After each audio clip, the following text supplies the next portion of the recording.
In some aspects of your life, I'm sure that you are at fault for putting endangered species at risk. So am I, so is your neighbor, so is the president. But that means that it's up to humans to solve it since we're the main cause, and it's about time that we get ourselves in order. So, what we'll be doing in this speech is covering the problems, causes, and solutions in regards to endangered species, and how humans, hopefully, are going to try to fix that. And so first, for our first problem, this is more so to quantify. According to New Scientist, September 19th, 2020, the Living Planet Report of 2020 reported that 68% of the planet's biodiversity has fallen since 1970, which is a major chunk and is really bad. And according to Scientific Reports, October 2nd, 2019, habitat loss is the major cause of endangered species. So this is also due to fragmentation in forests. So fragmentation in forests basically means that animals are being cut off from each other, cut off from resources that they need, and this is due to a multitude of reasons, which we'll get to in causes that have to do with agriculture and human endeavors that are cutting them off from each other, which means that they're basically we're limiting their environment and cutting it apart. So, according to Technology Times, June 19th, 2020, deforestation also puts humans at risk. So it's not just something that is affecting koalas, it's not just affecting elephants, it's not just affecting some frog you've never heard of. It's also affecting us. And it's affecting us because when this happens and this deforestation and habitat loss happens, you're getting rid of species that usually handle diseases and other things that affect us, and you're cutting out the middleman, which means that more species are able to hop to us and affect us. This includes diseases like SARS, MERS, and COVID-19, which sadly we've had a lot of that, and some people attribute that also to deforestation and our effect on the environment. And also, according to this source, 178 million hectares of forest has been cleared since the 1990s. That's the size of Libya. So this is not some small little chunk of land that we're talking about. And 10 million hectares are lost per year. So this is a really big problem that we're feeding into. But why is the question? And according to PLOS ONE, February 20th, 2019, 83% of agriculture was on previously forested land in the tropics through 1980 to 2000. So that means that most of the land that has been used for farming and for agriculture has taken place on land that used to support animals and biodiversity and life, and now it's not. And that's a troubling trend because that's not a lot of time. That's from the 80s to 2000. That's not very good, and that shows how much impact is actually happening. And also, Malaysia had the highest number of endangered species per square kilo in 2005 due to palm oil, which palm oil is a major cause of endangered species and habitat loss, because palm oil, everybody has it in their house. It's an item that is in high demand, and basically most of these places that do have the agriculture in it, it's palm oil.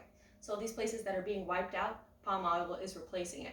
And the problem with palm oil is that it's hard for species to actually live in it. So they go from living in their environment to switching over to palm oil, and they basically die off. So this is the major push that agriculture has been, leaning in that direction, making palm oil happen. So that's one major cause. There's this huge industry behind it.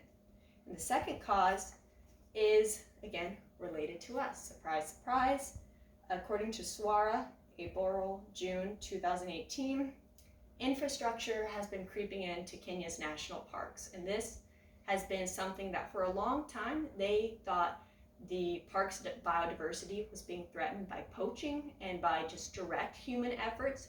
But it turns out people are starting to believe that it's because urbanization has been on the rise for 60 years in Kenya. So that means they've been kind of creeping into these national parks bit by bit by bit, which in turn has been affecting the biodiversity there, which has been contributing to fragmentation and the resources that are available to these animals and being able to get to each other. And we're basically just creeping into everything's area and disturbing it. So these are the two major causes. It is agriculture and urbanization. But what do we do about this? That is a good question, and that is what we're getting to right here.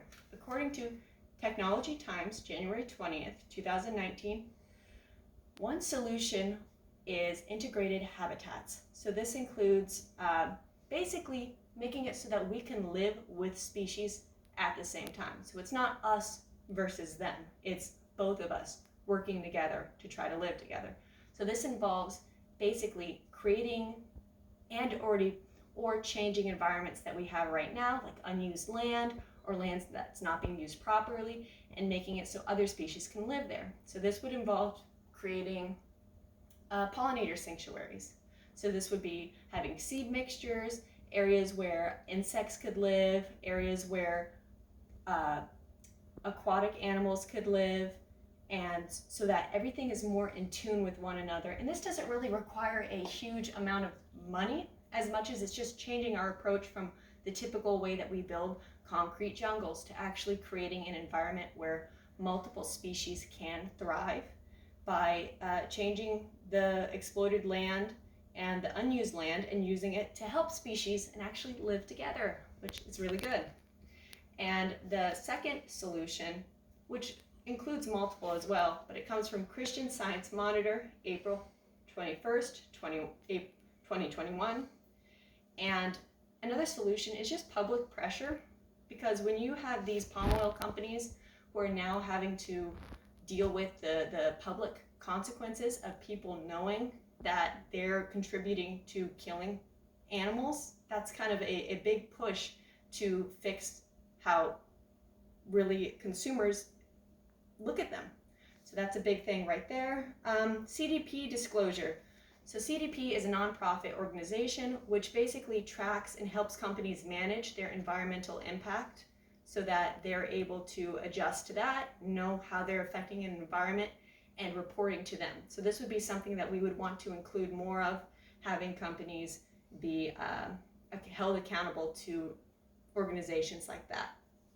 And there's also an aspect that I didn't quite understand or know about before researching this, which had to do with communities that already live in these areas that are being affected by agriculture or infrastructure. And there's people there that it's easy to tell them, oh, take care of the environment, it means so much.